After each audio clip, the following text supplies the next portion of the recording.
وزیر دفاع خواجہ آصف نے افغان طالبان رجیم پر کڑی تنقید کرتے ہوئے اسے محسن کش قرار دے دیا۔ کہا طالبان اس ریاست پر حملہ آور ہیں جس نے 50 سال انہیں پناہ گاہ میسر کی۔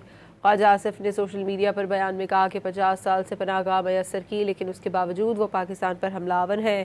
مساجد پر حملے، نمازیوں کو شہید کرنے والے، نہتے شہریوں اور مارکیٹوں اسکولوں کو نشانہ بنانے والے دعوے کر رہے ہیں۔ منشیات کی اسمگلنگ ان کا ذریعہ آمدن ہے۔ وزیر دفاع خواجہ آصف نے افغان طالبان رجیم پر کڑی تنقید کرتے ہوئے اسے محسن کش قرار دے دیا۔ کہا طالبان اس ریاست پر حملہ آور ہیں جس نے 50 سال انہیں پناہ گاہ میسر کی۔ خواجہ آصف نے سوشل میڈیا پر بیان میں کہا کہ 50 سال سے پناہ گاہ میسر کی لیکن اس کے باوجود وہ پاکستان پر حملہ آور ہیں۔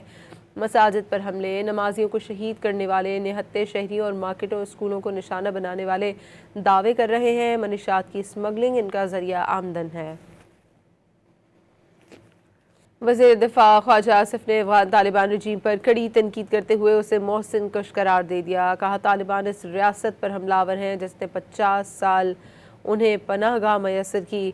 خواجہ آصف نے سوشل میڈیا پر بیان میں کہا کہ 50 سال سے پناہ گاہ میسر کی لیکن اس کے باوجود وہ پاکستان پر حملہ آور ہیں۔ مساجد پر حملے، نمازیوں کو شہید کرنے والے، نہتے شہریوں اور مارکیٹوں اسکولوں کو نشانہ بنانے والے دعوے کر رہے ہیں۔ منشیات کی اسمگلنگ ان کا ذریعہ آمدن ہے۔